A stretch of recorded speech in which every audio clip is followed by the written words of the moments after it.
할렐루야. 반갑습니다. 우리 약기자로 서로 인사하시면서 오늘 말씀으로 들어가겠습니다. 당신을 보니 너무 기쁩니다. 우리 세 분씩 인사하십시다. 감사합니다. 반갑습니다. 하나님 말씀 보겠습니다. 하나님 말씀은 사도행전 13장 44절에서 14장 7절까지 보겠습니다.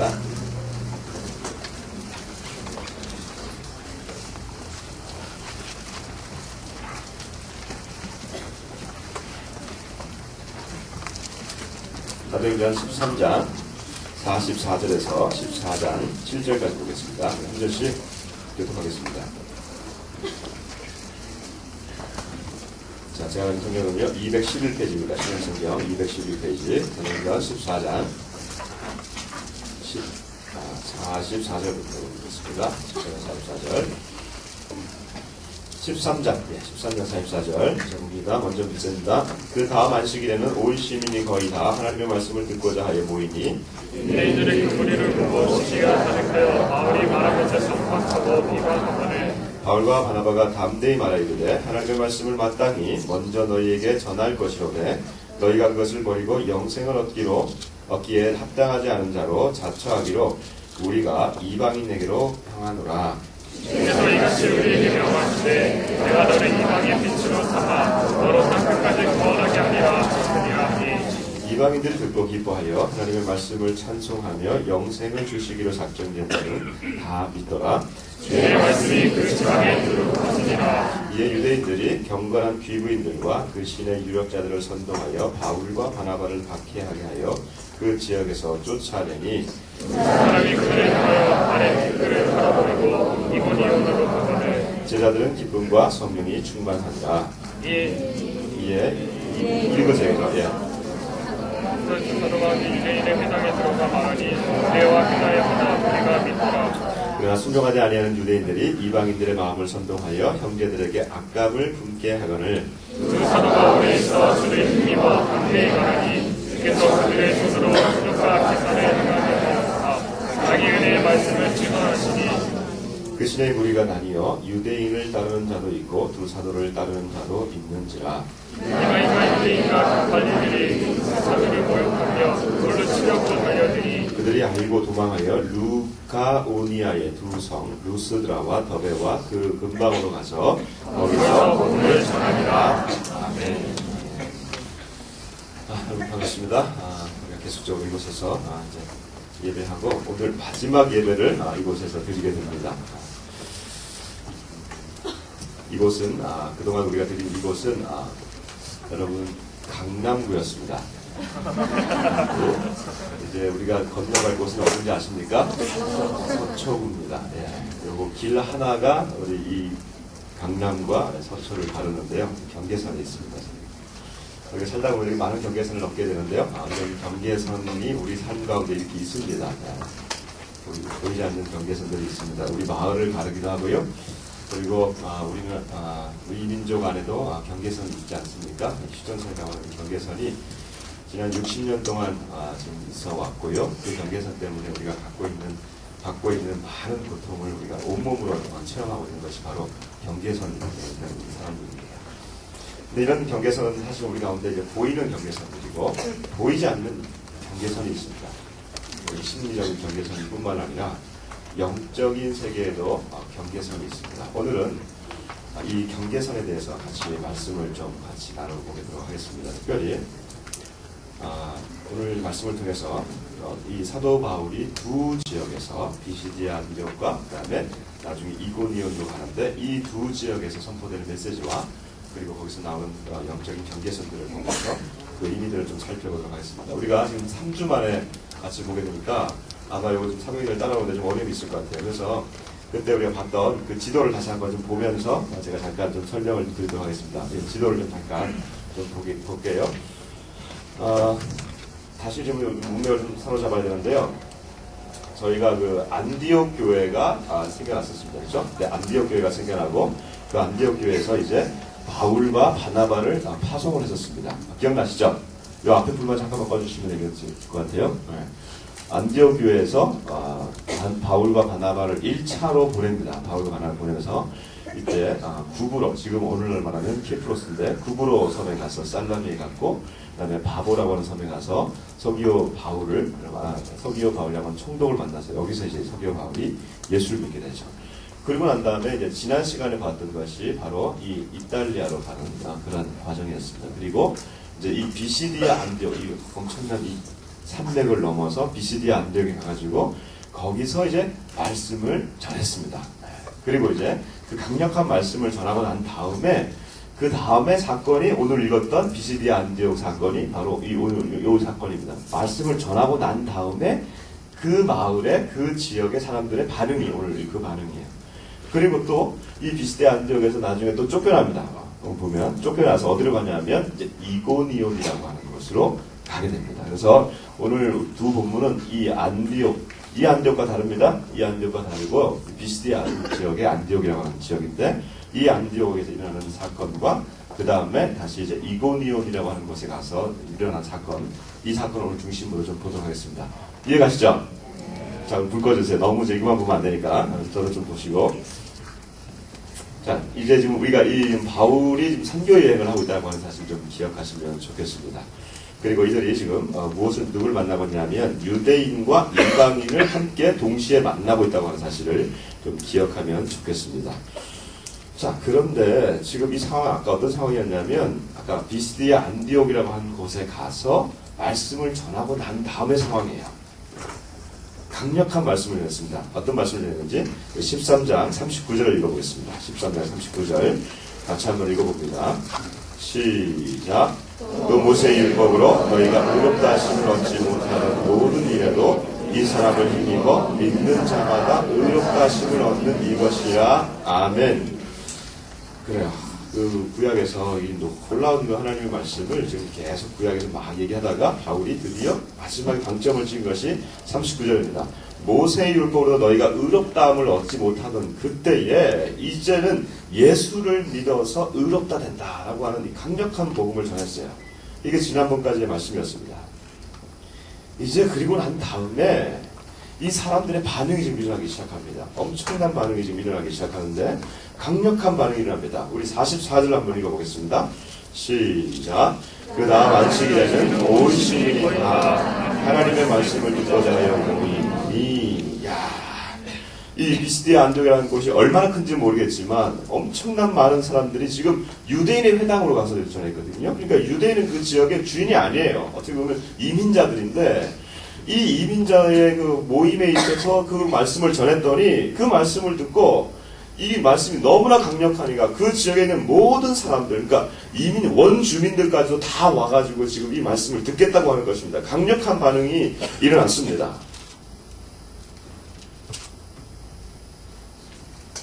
근데 또 한편으로는 다른 반응이 일어나고 있습니다. 다른 반응이 일어나고 있는데요. 사실은 다른 반응이 아니라, 그렇죠. 다른 반응이죠. 아예 다른 종류의 반응이 일어난 겁니다. 45절 한번 읽어봅시다. 45절. 같이 한번 읽어봅니다. 시작. 유대인들이 그 무리를 보고 시기가 가득하여 바울이 말한 것을 반박하고 비방하고를. 자, 한쪽에 보세요. 한쪽에서는 그 말씀을 듣고자 하고 있고, 기뻐가지고 그러고 있는데 또 한쪽에서는 어떤 반응이냐면요. 비방하고 반박하고 그 말씀에 대해서 거부하고 있는 사건이 지금 일어나고 있는 것입니다. 이와 똑같은 사건이 아까 이제 14장으로 또 다른 이고니온이라고 하는 지역으로 들어가면 똑같은 사건이 일어납니다. 우리 14장 1절 2절 같이 한번 읽어봅니다. 시작. 이에 이고니온에서 두 사도가 함께 유대인의 회당에 들어가 말하니 유대와 헬라의 허다한 무리가 믿더라. 그러나 순종하지 아니하는 유대인들이 이방인들의 마음을 선동하여 형제들에게 악감을 품게 하거늘. 동일한 사건이 납니다. 그렇죠? 한쪽에서는 기뻐하고 믿고, 근데 또 한쪽에서는 악감을 품고 반대하고 비방하고. 정확하게 말하면 4절에서 보니까 14장 4절에서 이 상황에 대해서 정확하게 얘기하고 있습니다. 우리 4절 같이 한번 읽어봅시다. 4절 시작. 그 시내에 우리가 나뉘어 유대인을 따르는 자로 있고 두 사도를 따르는 자로 있는지라.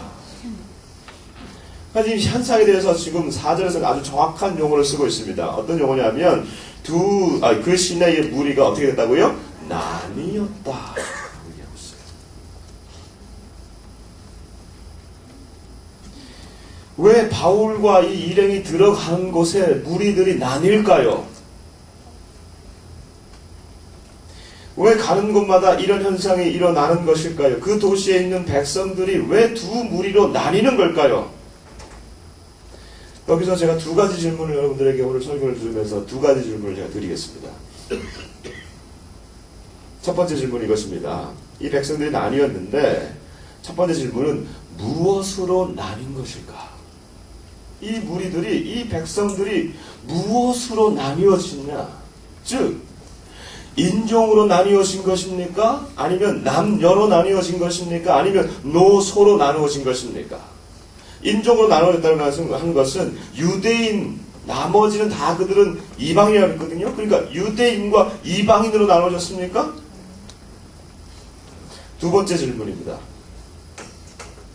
이렇게 나뉘어졌는데 그렇다면 무엇이 이들을 나눈 것입니까? 특별히 여러분 두 번째 질문을 잘 기억하십시오. 무엇이 이들을 나누었습니까? 첫 번째 질문으로 같이 한번 답하면서 이 말씀을 좀 생각해 봤으면 좋겠습니다. 무엇으로 나뉘어진 것일까? 4절에 보니까 다시 4절로 들어갑니다. 14장 4절. 나뉘어졌는데 이렇게 되어 있습니다. 같이 한번 다시 한번 읽어보겠습니다. 4절 시작. 그 시내의 무리가 나뉘어 유대인을 따르는 자도 있고 두 사도를 따르는 자도 있는지라. 즉 이렇게 나뉘어져 있습니다. 나뉘어진 것이 현상적으로는 유대인을 따르는 사람들도 있고요. 그 다음에 이 말씀을 전하는 이 두 사도를 따르는 자도 있다. 그러니까 유대인, 이거 인종이네. 그럼 인종으로 나눠졌느냐? 아니에요. 왜? 지금 바나바와 바울도 유대인이 아니에요. 유대인이에요. 그러면 유대인과 유대인은 똑같은 인종이에요. 뭐 나뉘어질 수가 없는, 구분이 되는 게 아니에요.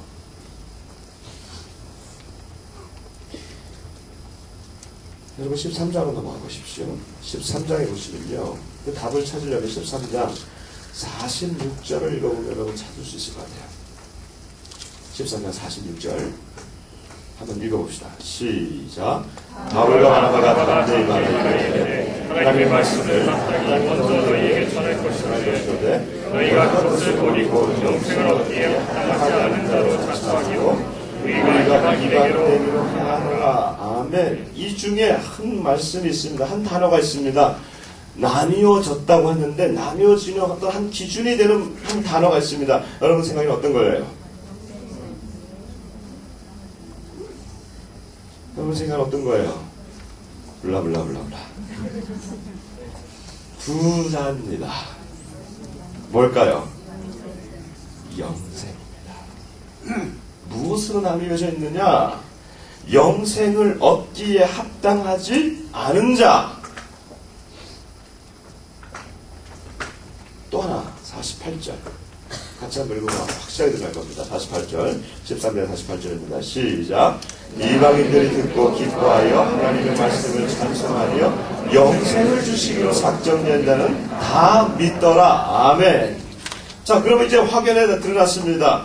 어떻게 드러난 겁니까? 어떻게 나뉘어진 겁니까? 영생을 받는 자와 영생을 받지 못하는 자로 나뉘어지는 겁니다. 바울과 그의 일행이 가는 곳마다 나뉘어지는데 그 나뉘어지는 사람들을 보니까 영생을 받는 자와 영생을 받지 못한 자, 이렇게 나뉘어지는 것을 우리가 볼 수 있습니다. 여기에는요, 유대인이나 이방인이나 인종적 구분이 없음. 원래는 여기에 유대인들에게 먼저 복음을 전한다고 하는 인종적 우선권이 있었고 구분이 있었어요. 왜 그러냐면요, 46절을 다시 한번 잘 읽어보십시오. 46절을 바울과 바나바가 뭐라고 얘기하고 있습니까? 다시 한번 잘 읽어보십시오. 시작. 바울과 바나바가 담대히 말하여 이르되 하나님의 말씀을 마땅히 먼저 너희에게, 이게 누구에게? 유대인들에게 먼저 유대인 너희에게 전한다라고 말하는 걸 보면서 이 인종적 우선권이 유대인에게 먼저 있는 거예요. 성경에 보면 항상 유대인에 대한 먼저 우선권이 있어요. 로마서 1장 11절에 보면 이렇게 되어 있습니다. 내가 복음을 부끄러워하지 아니하노니 이 복음은 모든 믿는 자에게 구원을 주시는 하나님의 능력이 됨이라. 먼저는 누구에게요? 유대인에게요. 그리고 헬라인에게요. 즉 유대인 먼저고 그 다음에 나머지 모든 이방 민족에게 나가는 게 나중이에요. 그러니까 항상 먼저 유대인에게 먼저 이 복음의 우선권이 있는 거예요. 그러면서 그가 지금 바울이 이렇게 얘기하고 있습니다. 47절 읽어봅시다. 유대인이 우선권인 것을 잘 알 수가 있어요. 47절 시작. 주께서 이같이 우리에게 명하시되 내가 너를 이방의 빛으로 삼아 너로 땅끝까지 구원하게 하리라 하셨느니라 하니 라고 지금 말하는 것은 이 바울과 바나바의 말이 아니에요. 바울과 바나바가 이렇게 설교를 할 때 주로 이렇게 뭐가 따옴표가 있는 건 이건 어디서 나오느냐 하면요. 구약에서 나오는 것을 인용한 것입니다. 즉 하나님의 말씀은 구약에 있는 성경을 그가 말하면 인용하면서 다시 재해석해주고 있는 건데 여기서 보니까 지금 이렇게 되어 있습니다. 내가 너를 이방의 빛으로 삼아 너로 땅끝까지 구원하게 하리라 라고 하는 이사야서 49장의 말씀을 그가 인용하고 있어요. 그렇다면 이사야서 49장의 말씀은 어떤 말씀이었냐? 우리 조금 시간이 걸리더라도 이사야서 49장 한번 펴봅시다. 구약성경 1028페이지입니다.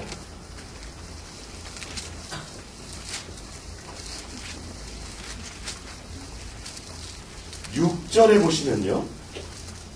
6절에 보시면 동일한 말씀이 나와 있습니다.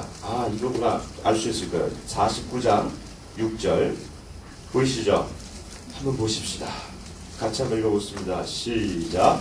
그가 이르시되 내가 나의 종이 되어 야곱의 자들을 일으키며 이스라엘 중에 보존된 자들을 돌아오게 할 것은 매우 쉬운 일이라.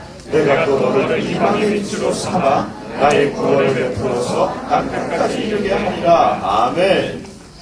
내가 너를 이방의 빛으로 삼아. 여기서 나는 누굴까요? 하나님입니다. 너는 누굴까요? 정확하게 말씀하면 3절에 정확하게 나와 있습니다. 시작. 내게 이르시되 너는 나의 종이요 내 영광을 내 속에 나타낸 이스라엘이라. 이스라엘입니다. 즉 하나님은 이스라엘 민족, 즉 이스라엘 민족 안에 사는 사람들을 유대인이라고 하는데 이 이스라엘 택해서 유대인을 택하셔가지고 이방의 빛을 삼아주시겠다고 하는 거예요. 즉 하나님의 선택이 먼저 유대인들을 먼저 선택하셨기 때문에 인종적 우선권이 있는 거예요. 그런데 이렇게 선택하신 하나님의 이유는 그것이 유대인들의 잘남과 유대인들을 그 민족의 우수함 때문에 일어나는 것이 아니라 하나님의 무조건적 선택이었는데 분명한 목적이 있는 선택이었다고 하는 것입니다. 어디를 향한 거예요? 이방의 빛을 삼으라고 하는 것이었어요. 근데 유대인을 선택했는데 그 이방의 빛을 비춰야 될 그 유대인과 이스라엘이 그렇게 하지 못하고 이방의 빛을 비추지 못하고 그 빛을 자신에게만 계속적으로 비추었을 때 하나님은 선지자를 보내서 경고하시고 돌아오라 이스라엘아 회개하라 유대인들아 말씀하셨지만 그들이 돌아오진 않았습니다. 그래서 하나님이 그 직무를 옮겨버리셨어요. 그리고 그의 이방의 빛을 누구에게 보내주시느냐? 그 일이 한 사람에게 이루어지게 되는 것입니다. 마태복음으로 들어갑니다. 이제 신약으로 들어갑니다. 마태복음 12장으로 한번 봅시다.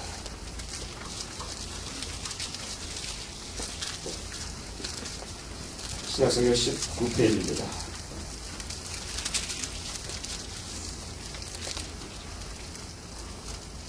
마태복음 12장 17절부터 21절 같이 쭉 한번 읽어보겠습니다. 시작.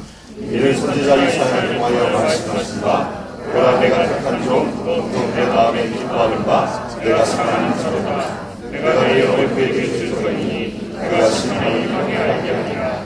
그는 다투지도 아니하며 들리지도 아니하리니 아무도 길에서 그 소리를 듣지 못하리라. 사람과 길을 걷지 아니하며 어정하는 신들을 긋지 아니하리니 심판하여 이기까지 하리니 또한 이방인들이 그 이름을 바라리라 하늘 이루려 하시니라. 아멘.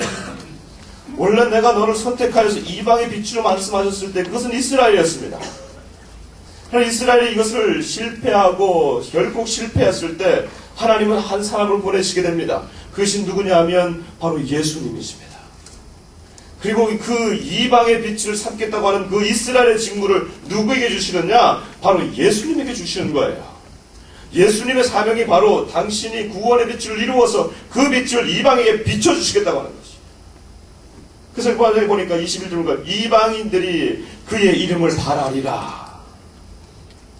그 이스라엘에게 주었던 그 메시지, 그 사명, 선교의 사명이 이제 예수님에게 오신 것입니다. 그런데 오늘 본문을 다시 한번 돌아오면 본문은 이렇게 되어 있습니다. 13장으로 다시 한번 돌아옵니다. 사도행전 13장. 바울과 바나바는 그 명령을 가지고, 예수님의 그 명령을 가지고 지금 그런 이렇게 얘기하고 있습니다. 47절에 보시면요, 이렇게 되어 있습니다. 같이 한번 읽어보겠습니다. 47절 시작. 주께서 이같이 우리에게 명하시되, 누구에게 명하시되? 우리에게 명하시되. 이스라엘에게 주셨던 그 구원의 이방의 빛이라고 하라고 하는 그 명령을 실패하자 예수님께서 이 땅에 오셨는데, 그 명령을 이제 예수님이 승천하신 이후에 예수님의 제자들은 우리에게 명하시되라고 말씀하시면서 예수님의 그 명령을 계승하고 있는 것을 알 수 있습니다. 그러므로 이제 더 이상 유대인의 나음이 아니라, 여기 이 구원에 있어서는요, 유대인이 우선이 되는 것이 아니라 여기에는 인종적 구분이 없어지는 거예요. 유대인이든 헬라인이든, 유대인이든 한국 사람이든, 유대인이든 북한인이든, 유대인이든 중국인이든 아무나 상관없이 이 영생의 말씀을 얻게 된 줄 믿습니다. 이것이 선물이에요. 참으로 감사한 일입니다. 근데 여기에서 보면요, 우리를 불편하게 하는 문구가 하나 있습니다. 그게 뭐냐면 48절이에요. 48절 다시 한번 읽어보겠습니다. 시작. 이방인들이 듣고 기뻐하여 하나님의 말씀을 찬송하며 영생을 주시기로 작정된 자는 다 믿더라.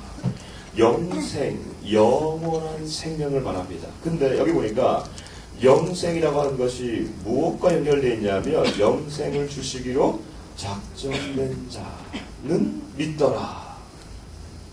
다른 말로 하면 영생을 주시지 않기로 작정된 자는 안 믿더라, 이런 말이 나올 수도 있어요.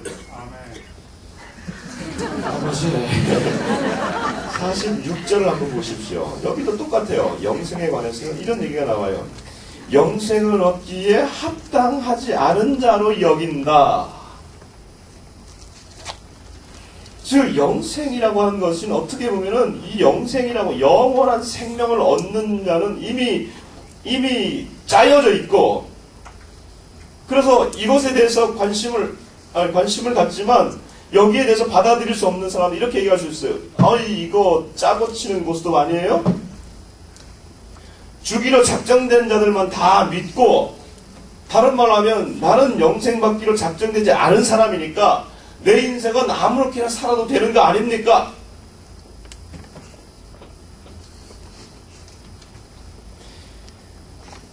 여기에는요, 참 어려운 진리가 그 밑바탕에 깔려 있습니다.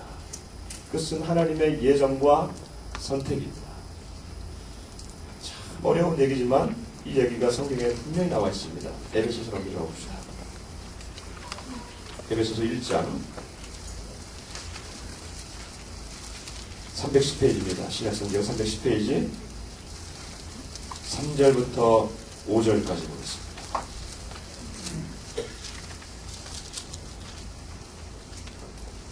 에베소서 1장 3절에서 5절까지 같이 한번 읽어봅니다. 시작. 찬송하려다 하나님 곧 우리 주 예수 그리스도의 하나님께서 그리스도 안에서 하늘에 속한 모든 신령한 복을 우리에게 주시되, 곧 창세전에 그리스도 안에서 우리를 택하사 우리로 하나님 안에서 그 앞에 거룩하고 흠이 없게 하시려고 그 기쁘신 뜻대로 우리를 예정하사 예수 그리스도로 말미암아 자기의 아들들이 되게 하셨으니. 아멘. 우리가 거부하고 싶어요. 하나님의 선택과 예정은 너무 주관적인 거 아닙니까? 근데 성경에는 분명하게 말하고 있어요. 하나님이 선택하셨다. 그리고 예정하셨다. 예정이라고 하는 것은 우리가 이미 우리의 무슨 결과를 두려가지고 하나님 이거 보시고 우리를 테스트하시고 시험하셔서 합격이라고 하는 말씀을 주세요 라고 하기 전에 하나님이 이걸 상관없이 그냥 우리를 예정하셨다고.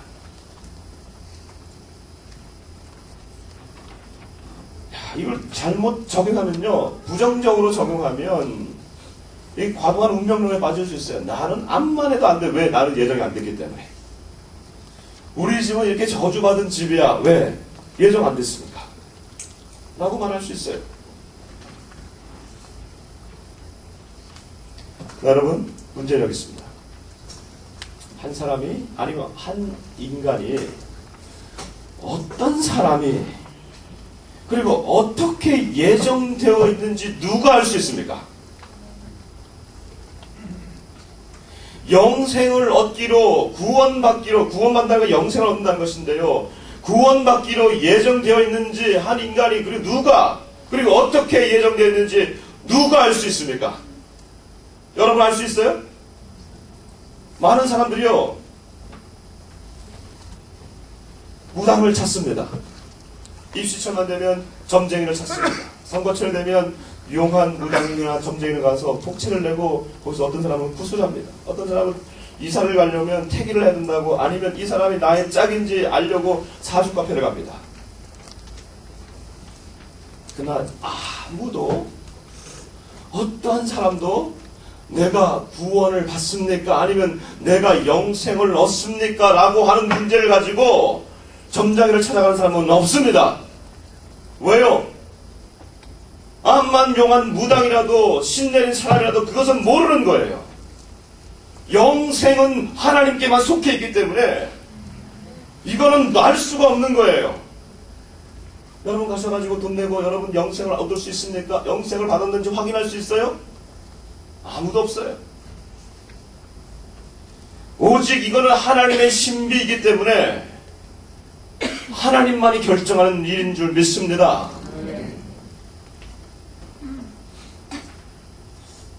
그런데요, 신비하게도요, 이 하나님의 영생의 이 경계가, 이 하나님의 신비가 구원받는 것이 드러나요. 알 수는 없지만 드러납니다. 어떻게 해요? 제가 아까 두 번째 들었던 질문이 뭐였습니까? 잘 기억하라고 그랬죠? 첫 번째 질문은 무엇으로 무리들이 나뉘었습니까? 이제 보니까 영생의 유무를 가지고 나뉘었습니다. 그렇다면 무엇이 이 무리들을 나누는 것입니다. 영생을 얻었는지 안 얻었는지를 무엇이 이 영생의 경계선을 나누는 거냐 이거예요. 그것은 바로 하나님의 말씀입니다. 오늘 본문을 다시 한번 돌아와 봅니다. 오늘 본문에 보면요, 주어가 바울과 바나바인 것 같습니다. 잘 읽어보면요, 절대로 주어가 바울과 바나바가 아니에요. 거기에는 하나님의 말씀입니다. 44절 같이 한번 읽어봅니다. 시작. 그 다음 안식일에는 온 시민이 거의 다 하나님의 말씀을 듣고자 하여 모이니 말씀을 들었습니다. 45절 읽습니다. 시작. 유대인들이 그 무리를 보고 시기가 가득하여 바울이 말한 것을 반박하고 비방하거늘. 바울이 무엇을 말했습니까? 하나님의 말씀을 얘기했어요. 특별히 39절 말씀했어요. 믿음으로 믿는 자마다 의롭다 하심을 얻는다 라고 하는 하나님의 말씀을 선포했어요. 그것을 반박한 거예요. 46절 제가 읽습니다. 바울과 바나바가 담대히 말하 이르되 하나님의 말씀을 마땅히 먼저 너에게 전할 것이로다. 하나님의 말씀을 전했습니다. 14장 3절 같이 한번 읽습니다. 시작. 두 사도가 오래 있어 주를 힘입어 담대히 말하니 주께서 그들의 손으로 표적과 기사를 행하게 하여 주사 자기 은혜의 말씀을 증언하시니. 아멘. 이고니온에서 가서 또 나뉘었는데 자기 은혜의 말씀, 즉 하나님이 당신의 그 은혜의 말씀을 사도들을 통해서 말하게 하는 거예요. 즉 영생의 유무는 언제 드러나느냐? 말씀이 선포되어질 때, 하나님의 이 은혜의 말씀, 하나님의 말씀이 선포되어질 때에 그것을 듣는 사람들이 영생을 가졌는지 안 가졌는지 유무가 쫙 경계선이 갈라지는 거예요. 물론 그것의 최종 판단은 아닙니다. 계속적으로 지켜봐야 됩니다. 그러나 적어도 영생의 경계선은 드러나게 되는 거예요. 언제? 하나님의 말씀이 선포되어질 때에. 그래서 우리의 의문은 이게 아니에요. 하나님의 말씀을 선포하고 이 사람은 구원받았다, 이 사람은 구원받지 못했다, 여기에 초점을 맞추는 것이 아니에요. 우리는 영생의 경계가 드러나게, 대략적으로 드러나게 되면요, 계속적으로 우리는 하나님의 말씀을 증거해야 되는 거예요. 아니, 하나님의 말씀이 없다면 이 도탄에 빠진 우리 인생이 어떻게 영생을 얻을 수 있는 근거가 생기겠습니까? 하나님의 말씀만이, 하나님의 말씀만이 하늘의 영생을 주시는, 이 선물로 주시는 하나님의 영생을 들려주시는데 우리가 듣지 않고 어떻게 영생을 받을 수 있냐 이거예요. 그러므로 하나님의 말씀을 듣는 시간과 하나님의 말씀을 깨닫는 시간은 너무나 귀한 거예요. 하나님의 말씀이 들려질 때에 그것을 아멘으로 받는 자와 거부하는 자.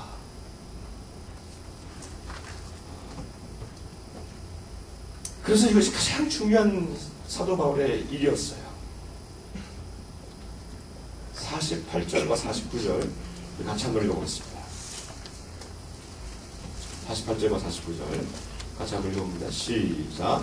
이방인들이 듣고 기뻐하여 하나님의 말씀을 듣고 영생을 주시기로 작정된 자는 주의 말씀이 그 지방에 두루 퍼지니라. 아멘. 그리고 49절 말씀 보십시오. 주의 말씀이 그 지방에 두루 퍼지니라. 여러분, 어떤 이미지가 떠오릅니까?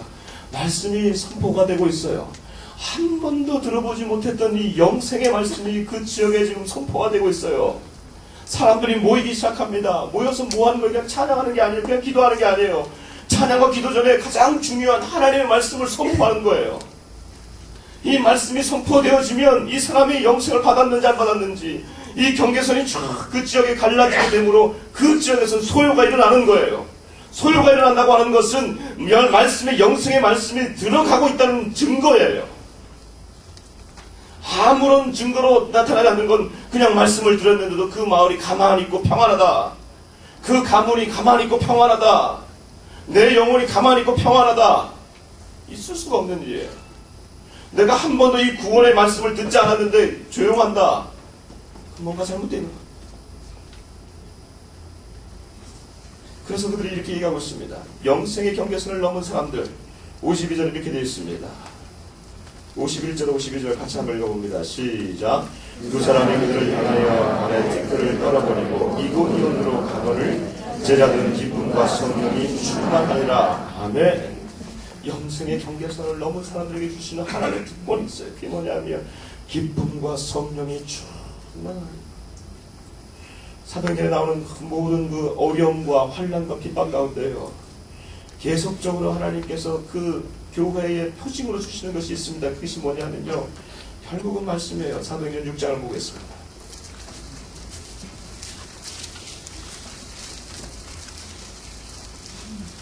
그 환난이 아주 초기에 있을 때 6장 7절에 보면 이런 말씀이 있습니다. 같이 읽어봅니다. 시작. 하나님의 말씀이 점점 왕성하여 예루살렘에 있는 제자의 수가 더 심히 많아지고 커다란 제사장의 물도 이 도에 복종하니라. 아멘. 하나님의 말씀이 점점 왕성하여졌다. 9장으로 넘어가 보겠습니다.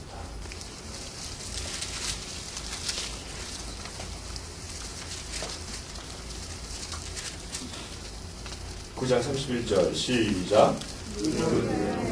9장 31절 시작. 그리하여 온 유대와 갈릴리와 사마리아 교회가 흥하여 은근히 기뻐하고 주를 경외함과 성령의 비로 진행하여 살아나갔습니다. 아멘. 이렇게 있어요. 그 다음에 12장 24절로 넘어갑니다. 12장 24절. 12장 24절 다시 읽습니다. 시작. 하나님의 말씀은 흥왕하여 더하더라. 말씀이 계속, 사도행전에 보면 계속적으로 교회가 일어났는데 결국 어디서 승부가 나느냐? 말씀으로 승부가 되는 거예요. 영생의 말씀을 얻느냐, 듣느냐, 듣고 거기에 반응하느냐, 반응하지 않느냐. 제가 지난주에 2주 전에 한 분에게 복음을 전했어요. 복음을 전했다고 하는 것은 제가 이렇게 설교하는 형태가 아니라 믿지 않는 분이셨어요. 빵집에서 근무하시는 분인데 40대 한 여성이었어요.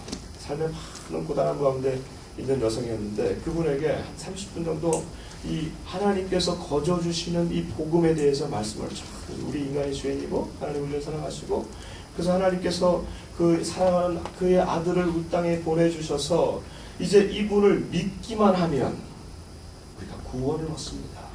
마지막에 결단의 질문을 드렸습니다. 사랑은 아니고 잘못하면 큰일 나니까 그냥 자매님 이 영생의 선물을 받기를 원하십니까? 선물이잖아요. 선물. 이 영생의 선물을 받기를 원하십니까? 긴장하며 기다렸어요. 안 받겠대요? 아니, 목사가 30분을 더 투자해가지고 이게 받으라고 하는데 선물을 안 받겠대요? 시간도 없고 마음도 없고 분하고 불쌍하고 하나님이 그냥 받으시라고 하는데 이 영생의 선물을 받으라고 하는데 안 받겠다는 거예요. 첫 번째로 이 사람이 지금 이 영생의 경계선이 드러난 거예요. 최종적인 안도라고 얘기했습니다. 그렇죠? 첫 번 해가지고 최종이 아니에요.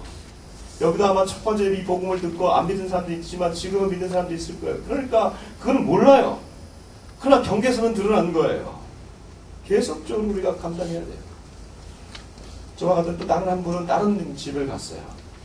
다른 집을 갔는데 이분도 안 믿는 분이에요. 이분에게 동일하게 그 목사님이 계속해서 말씀을 전했어요. 복음의 아주 핵심을 말할 때마다 이 사람이 일어나서 나간다는 거예요. 가서 다시 앉아서 잡아가지고 이러기를 4번을 한 거예요. 그러니까 포기하면 안 되는 거예요. 4번을 앉혀놓고 이 영생의 선물을 할아버지 받겠습니까? 그랬더니 이 할아버지가 안 받을 줄 알았는데 네 받겠습니다 그런 거예요. 희한하죠?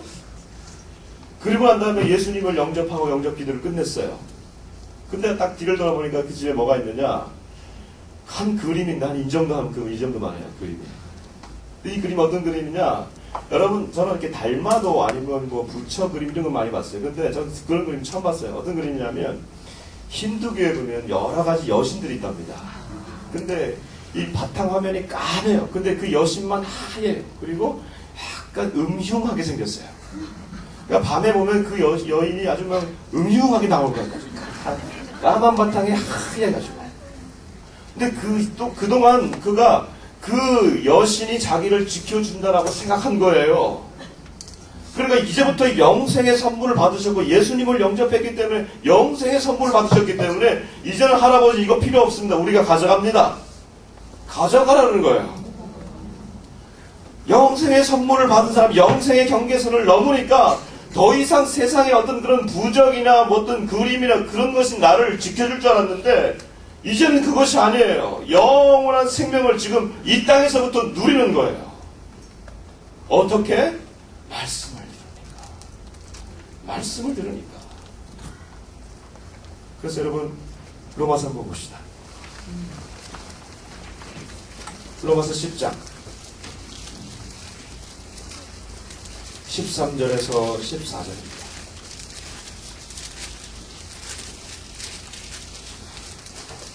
로마서 10장 13절에서 10절입니다. 14절입니다. 저는 성경 254페이지입니다. 시작. 누구든지 주의 이름을 부르는 자는 구원을 받으리라. 그런즉 그들이 믿지 아니하는 것은 이루리요 듣지도 못한 이를 어찌 이루리요 전파하는 자가 없이 어찌 들으리요. 아멘. 어떻게 듣겠습니까? 그럼 무엇을 그들에게 들려주겠습니까? 하나님의 말씀입니다. 그러면 이 하나님의 말씀, 우리 믿는 사람들, 이 하나님의 말씀은 영생을 소유하는 자들이 계속적으로 묵상하며 이 말씀의 능력에 우리가 들어가야 되는 것이고요.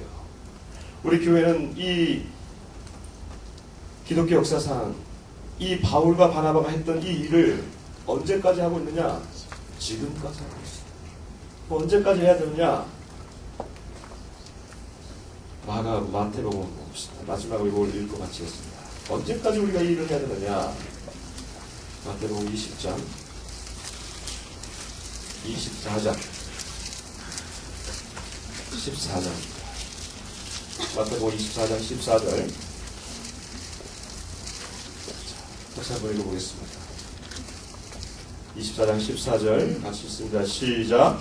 이 천국 복음이 모든 민족에게 증언되기 위하여 온 세상에 전파되리니 그제야 끝이 오리라. 아멘. 언제까지입니까? 이 세상의 마지막에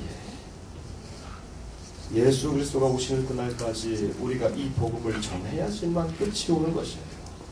그러므로 이 말씀의 능력, 저와 여러분 이 말씀의 능력, 이 말씀을 받을 때에 내 안에 죽어가고 있는 영역은 살아나야 될 것이고, 멸망으로 흘러가고 있는 내 욕정과 내 어떤 소유에 대한 그 근심들, 내 상황에 대한 그 아픔들, 그 모든 것이 이 말씀을 들을 때에, 말씀을 읽을 때에 내 안에 다시 생명의 영역으로 넘어와야 될 것입니다.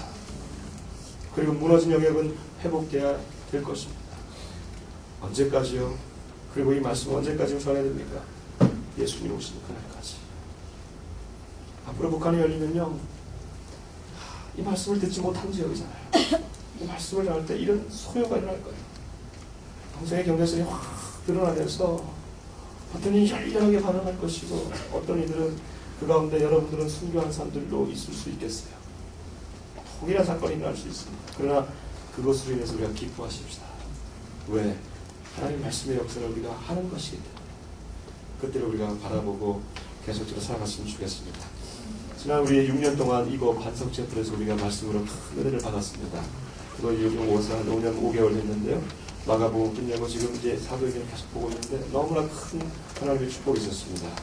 하나님 감사하고 이제 새로운 곳으로 옮겨가게 됩니다. 그곳에서도 우리를 말씀으로 인도해 주시기를 바라고 있습니다. 여러분 이렇게 우리 여러분들 옆에 있는 분들에게 이렇게 인사하고 우리 기도로 들어가겠습니다. 지난 6년 동안 말씀으로 내가 까먹었어.